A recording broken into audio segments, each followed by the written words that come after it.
and they'll get the bill. You'll Yeah. get the bill. They'll send you the bill. Okay. So what I want to move to next, I'm going to put up a couple of videos. This first one, okay, I've got to reshare the screen.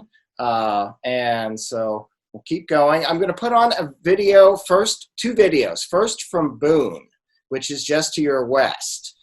And it claims that this is, the claim on this particular video is that the winds were 70 to 80 miles per hour, which is probably true, at least in terms of the gusts. And just for those of you who are watching this and listening to this, you can actually go back and find this video on the National Weather Service Des Moines office weather site. They have a special page on the derecho. And yes, I've stolen this video and a couple of the damage photos I'm going to show from there. But I want Bill to basically describe his own personal experience at his house, besides one, worrying that he was attracting the thunderstorm, and two, watching his ammonia rags blow, off away from his tomatoes, and who knows where they landed. So, Bill, why don't you go ahead and get started, and I'll get this video going. Okay, so as I mentioned before, radar just say 10 miles to my south was showing 130 mile per hour winds, and I have many students, former students, who work for the National Weather Service around the country, and everybody was posting, "I've never seen winds this strong." So I am looking in the direction of Boone and seeing barely 50 knots on the radar. So I was anticipating that this would be a pretty typical severe thunderstorm in Ames, where we might have winds hitting 50 to 60. Because it was such a murky morning, lots of low clouds, the thunderstorm was not even very interesting to watch it roll in. It just got very, very dark. And suddenly the wind began to increase, and in a very short period of time was blowing at about that 50 to 60 miles an hour, which is what I expected. But I'd say it only did that for 5 to 10 seconds, and then it was like somebody clicked it into overdrive or gave it steroids, and now the wind suddenly ramped up. And I guessed that at my house I had 70 to 80 mile per hour winds for about 10 minutes. I would not have been surprised if I had peak gusts hitting 90. And so, the winds I had were probably comparable or even a little bit stronger than Boone. Because one of the things it turned out that has happened, and I'm not sure, Jeff, if you'll be showing us this, but one of the satellites in space afterwards was actually able to look down and could see all of the flattened corn in Iowa, which covers over 10 million acres, about approaching half, I think, of all of the cultivated land in Iowa.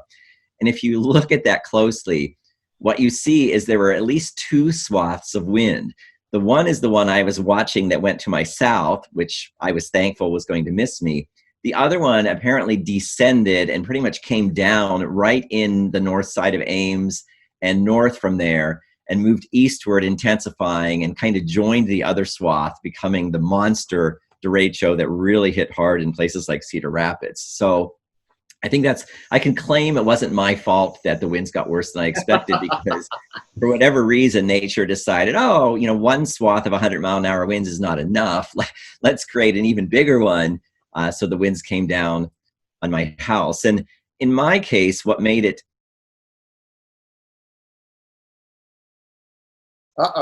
Okay. 10 years ago, we had a strong... I'm going to have you go back and start that sentence over again, because we had a Zoom glitch. Okay. So go ahead, and I came in mid-sentence with that last sentence. Okay, so I think I was about to say that, what became kind of crazy when the winds really intensified at my house, I'd only ever seen winds get close to that strong briefly during a smaller derecho 10 years ago that hit in the middle of the night. And what was unfortunate and made the entire storm watching experience horrible for me is, as soon as the wind went up to 70 or 80 miles per hour, a very large limb, about 1/3 of the mass of a maple tree in my front yard, just ripped right off. I was looking that direction, and that tree hardly ever has lost limbs before in storms. So that was about the start of the 10 minutes of 70 to 80 miles per hour. And it just would not stop. And I think most of us who've experienced severe thunderstorms, we imagine that you get maybe 30 seconds to maybe a minute very strong winds when it first hits. And this just would not go away. And so having seen, one of my trees take a huge hit right at the start, I almost I didn't even want to be watching anymore. And I was literally yelling, "Stop, enough, please, no, enough." Because I thought I wouldn't have any trees left in my yard by the time it was done. Well, we've been watching this video from Boone, and it started off looking not too bad. And then just like you said, there's this huge increase in the winds and everything just picked up. And my cue on that was the trash can blowing over in kind of the center of the screen. And then after that, it kept going for quite a while. But this looks, as you were describing your experience, it really matches nicely what was going on just to your west. It may not have been as strong there, but it's similar pattern in terms of when you really got the strongest winds going.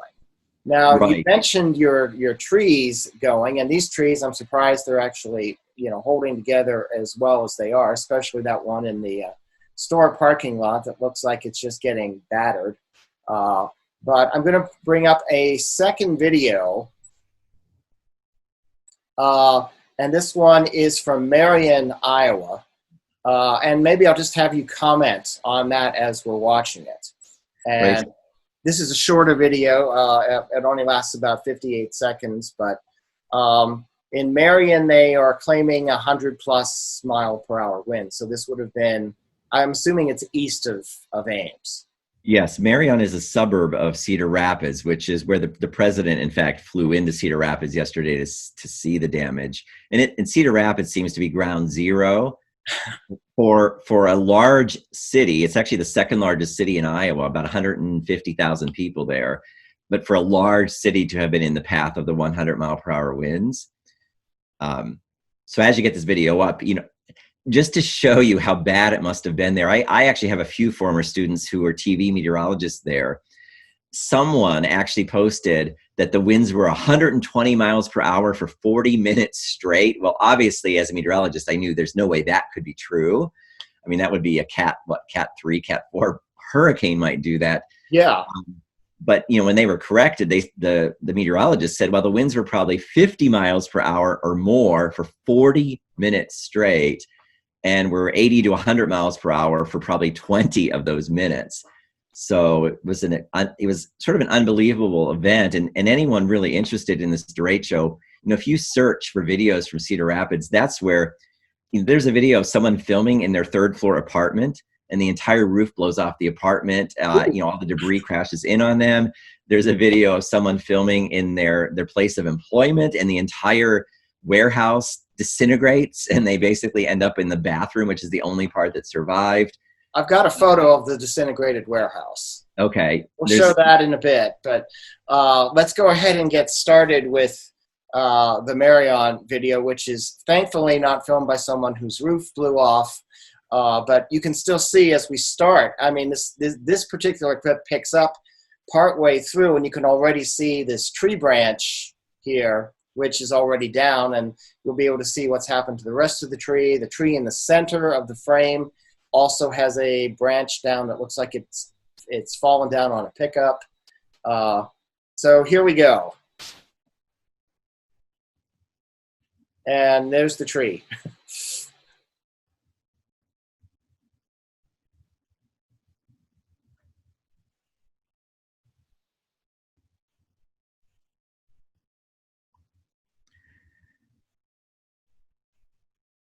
Anything particular you're seeing in here that you want to comment on? I will mention some scientists at the Severe Storms Laboratory in Oklahoma, I know, have seen some of these videos and commented that the winds seem to come in wave after wave after wave. The other thing I wanted to mention, Marion became kind of famous in this event because when the event first happened, the city authorities had to actually tell people it is too dangerous to be out there to even try to help people. This is after the winds let up. There was so much damage that they basically said, don't even try to start removing the damage. It was too dangerous. Okay. Marion's right next to Cedar Rapids. I think for me, the most amazing statistic was that the Cedar Rapids School District has 30, I think 34 school buildings. Every one of them was damaged. 16 of them lost most of their roof, had severe water and utility damage because of what was able to get in. Of the remaining 18, I believe 14 of them had up to 25% of the roofs gone. And the 4 that I think were not damaged so badly still had puncture holes throughout. So the school district there has delayed the start of the school year indefinitely. They have no idea when they'll be able to get the school buildings functioning for a city of 150,000 people. Which has probably not made any of the parents very happy at all, because after all the shutdowns in the spring and summer, and the parents were planning, okay, I can go back to work and I don't, et cetera, et cetera. And suddenly all that's out the window. Right, so, right. And yeah. Go ahead. Here in Iowa, it's sort of ironic. There's been a lot of debate, should you be opening them, shouldn't you? So there were a lot of jokes. Well, Mother Nature decided for us. You can't open your school yet. All right. Well, yeah, maybe there's something